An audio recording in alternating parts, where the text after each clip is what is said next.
Rudal Zulfikar Houthi Yaman, sasar Kementerian Pertahanan Israel jelang gencatan senjata di Gaza. Ya Allah,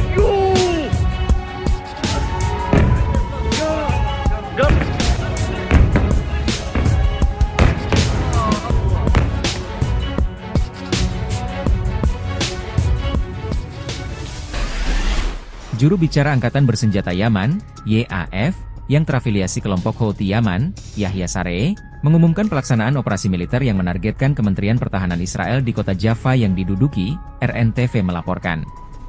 Saree menyatakan bahwa rudal balistik yang mereka beri nama, Zulfikar, secara akurat mencapai sasarannya tersebut. Dia menekankan kalau sistem pertahanan udara pendudukan Israel gagal mencegatnya. Diketahui, serangan ini terjadi jelang pelaksanaan gencatan senjata di Gaza yang dijadwalkan berlaku mulai Minggu hari ini waktu setempat.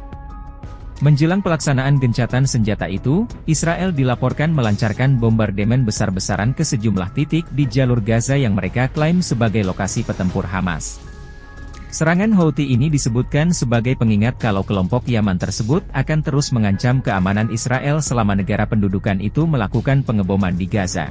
Terkait pelaksanaan gencatan senjata, Saree mengonfirmasi adanya koordinasi yang sedang berlangsung dengan faksi perlawanan Palestina jika Israel melakukan pelanggaran selama pelaksanaan perjanjian gencatan senjata. Saree juga menegaskan kembali dukungan kelompoknya terhadap perlawanan Palestina di Gaza, menegaskan solidaritas mereka dalam menghadapi pendudukan Israel. Israel lakukan 3 pembantaian dalam 24 jam terakhir. Menurut situs Al Jazeera, meskipun mencapai kesepakatan, pendudukan Israel meningkatkan serangannya di jalur Gaza dalam beberapa hari terakhir. Serangan Israel itu membunuh 116 warga Palestina, termasuk 30 anak-anak dan 32 wanita, sejak perjanjian diumumkan, hingga Jumat sore, menurut pertahanan sipil di Gaza. Per Sabtu, selama 24 jam terakhir, Israel juga dilaporkan melakukan 3 pembantaian terhadap keluarga-keluarga di jalur Gaza. Kementerian Kesehatan di Gaza mengatakan bahwa pendudukan Israel melakukan 3 pembantaian terhadap keluarga di jalur Gaza, termasuk 23 orang syahid dan 83 orang luka-luka selama 24 jam terakhir, ditulis laporan RNTV. Kementerian Kesehatan Palestina laporan tersebut mengonfirmasi bahwa jumlah korban agresi Israel telah meningkat menjadi 46.899 orang yang tewas dan 110.725 orang terluka sejak Oktober 2023. Mereka menekankan kalau masih ada sejumlah korban di bawah runtuhan dan di jalan-jalan yang tidak dapat dilalui ambulans dan kru medis. Gencatan senjata akhiri perang tapi tak mengakhiri konflik. Seperti diberitakan, gencatan senjata di jalur Gaza direncanakan dimulai pada Minggu hari ini. Menjelang gencatan senjata di Gaza, kelompok Houthi yang berbasis di Yaman, menyampaikan rencana operasi militernya terhadap Israel.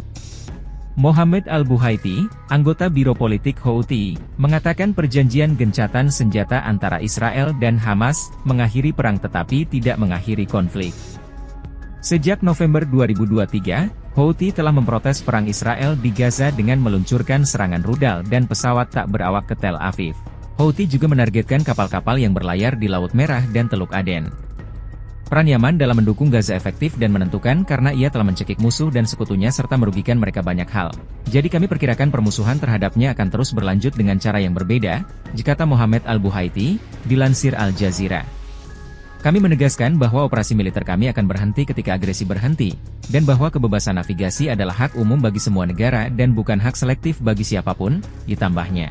Sementara itu, Kabinet Israel telah menyetujui kesepakatan untuk gencatan senjata di Gaza yang akan membebaskan puluhan sandera yang ditawan di sana dan menghentikan perang selama 15 bulan dengan Hamas. Hal itu membuat kedua pihak selangkah lebih dekat untuk mengakhiri pertempuran. Gencatan senjata harus dimulai sesuai rencana. Gencatan senjata di jalur Gaza harus dimulai pada Minggu hari ini sesuai rencana, meskipun para negosiator perlu menyelesaikan masalah di menit-menit terakhir.